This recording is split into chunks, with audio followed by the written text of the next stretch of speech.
Hello, welcome.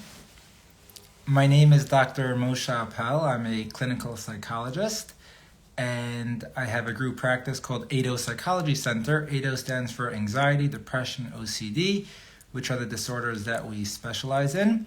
And I also post videos on these topics, so if you want to learn more, you can visit our website at ADO psychologycenter.com. So the topic for tonight's talk is religious OCD. As many of you are already aware about OCD, and I also spoke about this a few weeks ago, OCD is a debilitating disorder. It stands for obsessive compulsive disorder, and it's characterized by obsessions and compulsions. And there are many different types of OCD. Last time we spoke about relationship OCD, but some common examples include contamination OCD, where people have thoughts about being sick or being contaminated, and they engage in compulsions like washing their hands or maybe checking the stove and they're afraid that their house might burn down and they check their stove a bunch. But tonight we're going to talk about religious OCD. Religious OCD is just another one of the flavors of OCD, and it's OCD that are where the obsessions and compulsions are centered around religious beliefs and rituals. OCD often attacks people in the areas of their life that they really value. So for example, postpartum OCD, a mother really values her kid and she may start having OCD about that. OCD might be like thoughts, intrusive thoughts. What if I harm my kid? And other types of thoughts that might be around it. But it makes sense that religious people, given that they value their religion, if they have OCD, it would make sense that some of their OCD symptoms revolve around their religion. So it's important to clarify that religion does not cause OCD, but someone who has OCD and is religious will likely have some symptoms of religious OCD. So what is religious OCD? Let's start by just giving some examples. A common example in religious OCD is excessive or repetitive prayer. So someone might be praying or davening for a very long period of time or doing it repetitively, so repeating words, for example. Or they may have thoughts of, am I having the full concentration that I'm supposed to be having during this prayer? And, am I being distracted? Am I having intrusive images while I'm supposed to be engaging in this prayer? So it could be a lot of different thoughts or, and compulsions around prayer. Some compulsions might be repeating davening a few times or maybe asking a rabbi if they should repeat the prayer. So that's like one common example. Another example can involve meat and dairy, so milchiks and fleishiks, and like mixing meat and dairy items. They may, have this thought that if I have meat and dairy on my counter, even if they're very separate from each other, maybe somehow, a drop from this pot went into a drop from that pot. And again, within religion, we have some serious questions related to these things. It's important to differentiate, and soon we will, between standard religious practice or even stringent religious practice versus OCD. That's another example where it can come up. Another one is repetitive and ritual hand washing, right? If you think about it, how many times are we washing our hands in a ritualistic way throughout the day? Like in the morning when we get up, before davening, before prayer, before we eat, after we eat, my machronim, for those who do that. So there's a lot of hand washing, and of course, when it's within the religious rules and it's within what's expected, it's a beautiful thing. But it could turn into an OCD thing where someone's like washing their hands multiple times over again, or like cleaning their hands excessively until they feel like they're fully clean, and now they could do their ritualistic hand washing. Another example related can involve family purity and going to a mikveh and preparing oneself before going to the mikveh. Again, that itself could be a long process, which is within the religious values and beliefs and rituals and halacha. But in OCD, it could turn into this torturous, hours and hours long process and asking a lot of questions and redoing things way too many times. Another example would be excessive use of the restroom, like before davening. Is my body fully clean? Do I need to go to the bathroom again? Sometimes even in shul, you might see someone that's going in and out constantly the whole davening. And this is another area where it could really affect people as well. Other areas include taboo images, so having intrusive, unwanted, but like inappropriate images, either during prayer or throughout the day. And they say, why am I having these images? And I can't have them, and it's terrible, and I need to replace them with good images. And again, it could be another source of distress. Shabbos, of course, has so many laws and values, so someone could check their pockets like 100 times a day, make sure they're not carrying, as an example, or as you can imagine, many other areas. Monetary laws. So am I stealing? Am I, did I get the correct change from the store? Do I need to count over the change, make sure that I'm not getting the wrong change? Did my landlord, when they raised the rent, mean to raise it this much, or were they planning on raising it more? Do I need to go back and asking them? A lot of questions about monetary stuff can come up. And another common one is, am I a true believer? And many people sometimes struggle with the question of what do I believe and how much do I believe? But an OCD could take on this feeling of a never-ending question. And that's something to keep in mind in OCD versus other, regular doubts. As an OCD, it's this excessive, sticky nature that you can't get out of your head. And when you're not triggered in OCD, you kind of know, no, I believe, I know I'm davening okay, but in the trigger of the OCD, it feels so scary and so, you're really worried with the doubt. And again, soon I'm going to talk more about how to differentiate. I know I got some questions here, and we will address all of them at the end. So let's talk about now OCD versus standard religious practice. And I'm briefly going to mention a research study that was done where they looked at Orthodox Jews versus non-Orthodox Jews in their ability to be able to identify religious OCD. And the hypothesis was that religious individuals, Orthodox individuals, would be less likely to be able to identify religious OCD because they're going to say that's just stringent religious practice. The person's being machmir, they're doing great, they're davening for a long period of time. What could be better? And the non-religious will say, no, that's OCD. But what they found was actually the opposite. The Orthodox Jews were able to identify it as OCD because they knew what religious practice really looked like and what OCD was, how it was like way too excessive. To the non-Orthodox Jews, probably everything seemed to be like OCD, and they knew that was their religion, and so they didn't identify it as religious OCD, and they didn't recommend treatment. And so the implications of the study is the importance for the therapist to be able to understand the patient's culture and then be able to identify the nuances between religious practice and religious OCD. So how do we differentiate? And so I'm going to give you now a few tips, a few things to keep in mind, or a few questions you can ask to see which one is it. Is it just standard religious practice or even stringent religious practice, which could be looked at as a good thing, or is it religious OCD? One question you can ask is this clearly excessive? When I'm looking around and I'm comparing this individual to their peers, to other people in the same religion, in the same culture, does their behavior or their questions or their doubts seem way too excessive? So that's one indicator of it maybe being religious OCD. Another question you can ask is, are there a lot of doubts? Are there a lot of what ifs and maybes? Usually in stringent religious practice, someone is not doubting, they know where their values are, they know where they want to devote their time and energy to, and they're doing it full force. But in religious OCD, there's a lot of doubting and asking, what if this, what if that, maybe this, maybe that. What if I said the wrong thing in my prayer and I need to start over again? What if I had an image and I don't even remember if I had an inappropriate image, but what if maybe I did have an inappropriate, and does that somehow spoil my prayer? Or we pick a different religious example maybe. What if I washed my hands or I went to the mikveh, but I wasn't fully clean ahead of time and I need to clean? I have no reason to think that, but what if? Or maybe. If there are a lot of what ifs or maybes, that's a telltale sign of religious OCD. Another question you could ask is this person's behavior stemming from distress or devotion? Usually in stringent religious practice, it's from devotion. Someone really is devoted to their religion, devoted to God, devoted to the mitzvos, and so they're really putting their heart into it, and they're spending a lot of time, money, and energy, and it's an enjoyable endeavor. However, sometimes it's out of distress. It's not that they're trying to become closer, but it's like, I'm so worried that maybe I did X, Y, Z and I have to redo it. I'm so worried that, I did something bad in the past and now I have to fix that. If it's coming from a lot of distress and all of their religious practice seems to be stemming from distress versus devotion, that's another great question you can ask to try to differentiate. Another question you can ask is this negatively impacting other areas of their Jewish life? So is their need to spend so much time in the bathroom throughout prayer, like not allowing them to pray normally?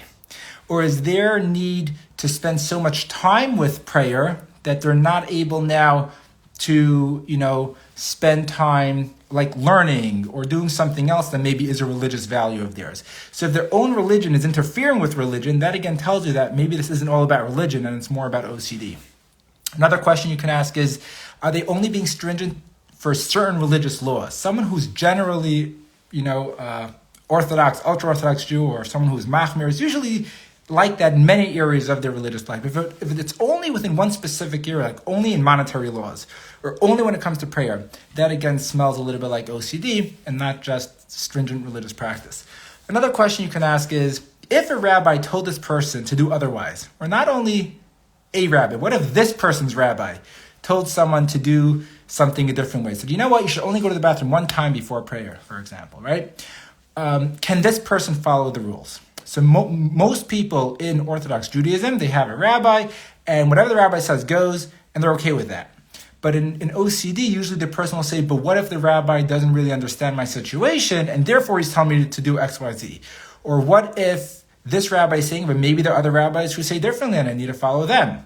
So if the person has trouble following what the rabbi is telling them to do, that again is a sign that maybe it's the OCD and not just the religion that's causing their behavior. And then last question is there a lot of reassurance seeking? In OCD in general, people often are trying to get reassurance. They're trying to be told, like, what you're doing is okay and don't worry about it. And so if they're constantly asking for reassurance, they're constantly going to the rabbi and saying, when I did this, was it okay? I did X, Y, and Z. Is that okay? I know last week you told me it's okay, but this week's a little bit different. Are you sure it's okay?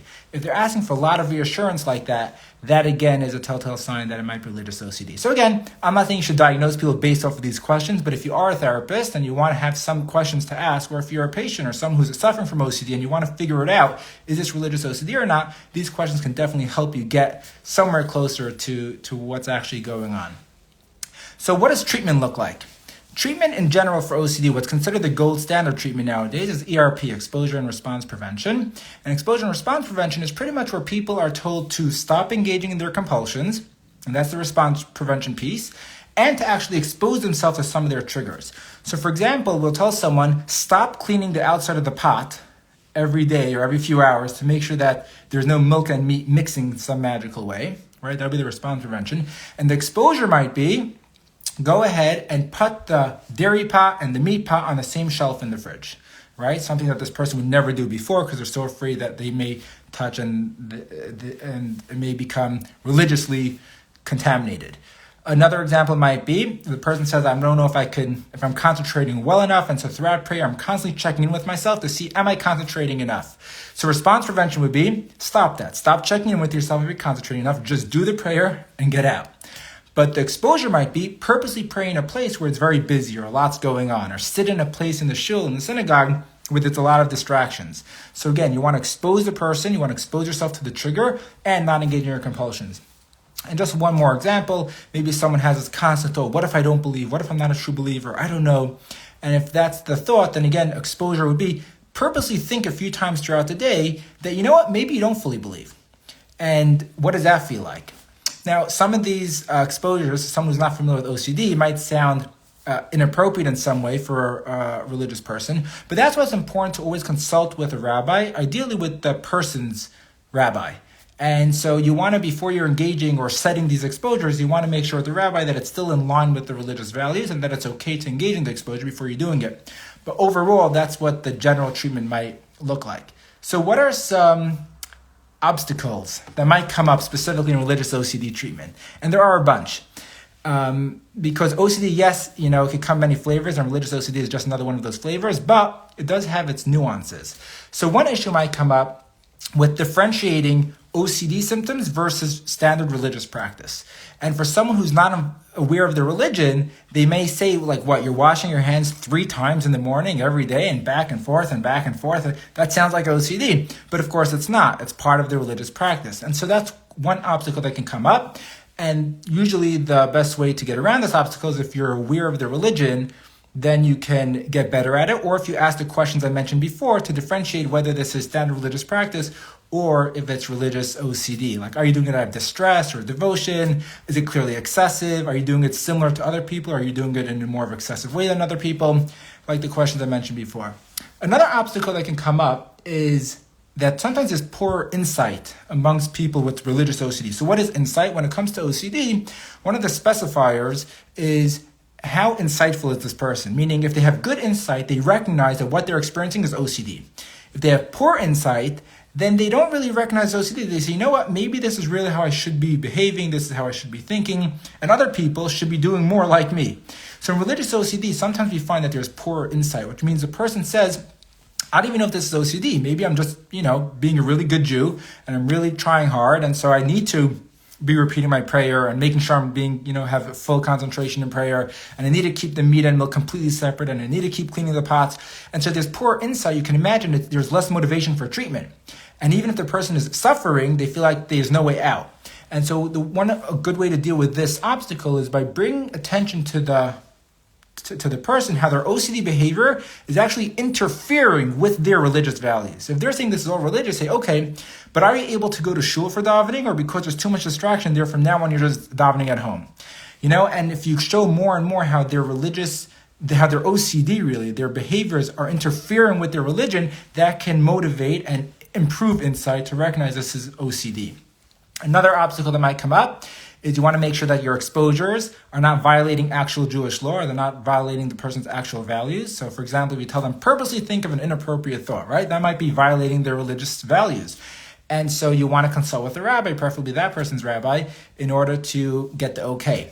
But there's an issue with that as well, which is, what if that rabbi isn't really so familiar with OCD, and they say, what? Milk and meat on the same refrigerator shelf? Why would you tell them to do that? Like, if they have a lot of space in their fridge, great, let them keep it on separate shelves, keep it separate, that's even better. So you want to get around this obstacle by finding a new rabbi. Now, you want to, hopefully provide psychoeducation, explain what OCD is, and most rabbis are already aware, or if not, they'll pick it up very quickly. And sometimes if they really don't get it, it actually could be an issue. But usually through some psychoeducation and speaking with the rabbi, they can understand what's going on much better. Another obstacle that might come up is patients' reassurance seeking from rabbis, especially in Orthodox Judaism. We're encouraged to ask questions and to ask the rabbi if things are okay and how to do things. And so in OCD, as you can imagine, this can become an issue on its own, where the person's constantly going to the rabbi way too much. And so a way to get around this issue is, number one, to implement rules between the person and the rabbi, which is when they're allowed to reach out and how frequently and what types of questions versus what type of questions not. And also to have pre-negotiated responses so that the rabbi can say, I can't answer that question, right? And that might be the pre-negotiated response, so that the rabbi is not actually providing reassurance to the person and saying, oh, it's okay, because that's ultimately not good for the treatment. But the person isn't feeling hurt or invalidated by the rabbi. So you want to have a pre-negotiated response where the person and rabbi have this deal that if you ask me any OCD questions, I'm not going to answer them. And the person's happy with that because they want to get better and they want to stay true to the treatment. Another obstacle that might come up is that, we mentioned before, when you're constructing exposures, you want to get the rabbi to say, this is an okay exposure. The issue with that is, once the rabbi says this exposure is okay, religiously okay, that itself can take all the steam out of the exposure, because now the person is not concerned anymore because it's just okay. So you're not exposing them to their fear and letting them tolerate it and get used to it. So in a way, the rabbi giving their okay can actually decrease the effectiveness of the exposure. And so one way around this is to have an agreement that you're not going to tell the patient every time you're consulting with a rabbi. And so you're not going to say, I asked the rabbi this thing and he said it's okay, but rather you and the rabbi will be in touch and you and the rabbi will figure out what, exposures are okay and what not okay. So there's some ambiguity there. And that's how you can still keep, the exposure for, to be effective and to be triggering to some extent, which is what we need in the treatment. So let me just give two very brief Jewish sources, that sometimes people find very helpful when they're dealing with OCD. One of them is Lo Nitna Torah L'Malachas Sharis. The Torah was not given to angels. This is from Gemara Brachas, from the Talmud. And the idea is we're not meant to be perfect. We're not meant to do things 1,000 times to make sure it's perfect. We're human beings. We're expected to behave as human beings. And the other one is Shalom, which is from Mishlei, from Proverbs. Her ways are pleasant and all ways are shalom. And again, the idea is that the Torah is meant to be, Judaism in general, religions in general, are meant to be pleasant and peaceful, and if it's causing so much distress, something might be up, and it might be worth consulting with a rabbi, consulting with a therapist. I'm going to say a very brief story that I heard from Rabbi Avi Wiesenfeld, which really brings this point home, which is there was this kid who was greeting his grandfather who came from a long trip, and the grandfather comes out, and the grandfather asks the kid, his grandkid, can you please get my luggage from the back train of the car? So the kid goes all the way to the back train and he starts taking the luggage. And the grandfather sees the kid from far, schlepping, like really dragging this luggage. And he's like, no, it's the wrong one. The kid's not understanding. The kid keeps coming, keeps schlepping, dragging. Finally, the kid comes to the grandfather. The grandfather's saying, I was telling you the whole time, you got the wrong luggage. The kid said, but how do you know? I was so far away, you didn't even see which luggage I got. How'd you know it was the wrong luggage? And the grandfather said, because my luggage was very light. And when I saw you schlepping it and dragging it and struggling with it, I knew it was the wrong piece of luggage. And that's something to keep in mind when it comes to Judaism. It's not meant to be this terrible strain that you're dragging and struggling. If you do feel like that, it might be the wrong Judaism. It might be more religious OCD, not the actual religion. But again, sometimes religion could be stringent and could be hard and straining. It doesn't mean you give it up. So it's always good, if you're feeling that way, to consult with a rabbi, consult with a therapist. So just to summarize, we spoke about how OCD in general comes in many different colors. Religious OCD is just one of these colors, but there are some nuances within religious OCD that's worth being aware about. You want to be able to differentiate religious OCD from standard or stringent religious practice. We spoke about how religion doesn't cause OCD, but if you are religious and you have OCD, you're likely going to have these types of symptoms. We spoke about the treatment for OCD, exposure and response prevention, the importance of collaborating with a rabbi, and we spoke about how when it comes to collaborating with the rabbi, there are some nuances with how to do it to make sure that you're keeping the exposure still very effective. So let me see if I can answer any of your questions. You can also submit questions to me through my website, which is adopsychologycenter.com. That's adopsychologycenter.com. And I also post other videos there, which you can watch as well. But let me quickly scroll up here and see if I can answer any questions before we end for tonight. One question here was, can this please be recorded? The answer is yes, it will be. It will be posted on my website, also on OKclarity's Instagram. Can someone show OCD symptoms only to religion? Yes. So when it comes to OCD, there are different subtypes. Some people experience a few different subtypes, but some people only experience one subtype. And so someone definitely can experience just religious OCD, and it's a full-blown case of OCD. Absolutely. How do you differentiate OCD versus healthy worry that is boundary? So I think we addressed that a little bit, how to differentiate OCD versus a more typical type of worry someone might have within their religion, if it's not so excessive, it's not constantly doubting maybes and what ifs, and that sort of thing. But sometimes it is more nuanced, and in those cases I recommend speaking with a rabbi and a therapist to try to figure that out. How do you help a family member with religious OCD? It's hard to help people if they are very low on insight, like I mentioned before. But if you could increase their insight, it might be easier to help them. So maybe if you have a close relationship and you're doing it from a loving place, obviously, and you say, I care about you and I love you, and it seems like this might be religious OCD, where, if you're happy with the way it is, then great, there's no issue. But if you feel like you're struggling, maybe it's worth, speaking to a rabbi or a therapist and figuring that piece of it out. But it may not be religious OCD, so we don't want to label everything as religious OCD just because it seems like someone is acting more stringently than we are, for example. So it could be, it doesn't have to be, but that's where a therapist and a rabbi can figure it out. A therapist, ideally someone who specializes in religious OCD, because it is more of a nuanced case, and so I think it's this specific subtype definitely is helpful when the person has experience with this specific subtype. Where does religious OCD come from? Our sages didn't have these issues. First of all, who says some of them didn't, but we don't know, but okay. Why us? Why this generation sees so many cases? So it's a good question in general. Has mental health deteriorated? And in some ways it has been. One explanation is that back in the day, people were so needing to deal with just survival that there wasn't any room for what ifs and maybes. It was like, I have to make sure bread's on the table tomorrow, so I got to work hard all day. And there was no space even for other doubts to come in. Another hypothesis might be that nowadays we're able to control everything so much in our lives, right? Like we have umbrellas, we have cars, we have, we can control almost every aspect of our life. We have predictions and weather reports and all that type of stuff. So this idea of being able to tolerate uncertainty, which is actually one of the core underlying faulty thinking patterns in OCD. This is intolerance for uncertainty. And if you can't tolerate uncertainty, that could breed some OCD and anxiety. So that could be another answer. But it's a good question. There are many different answers. There's no concrete answer. I think that's all for tonight for questions. Thank you all for joining. And again, if you have any other questions, you can submit them to my website, adopsychologycenter.com. Have a great night, everyone.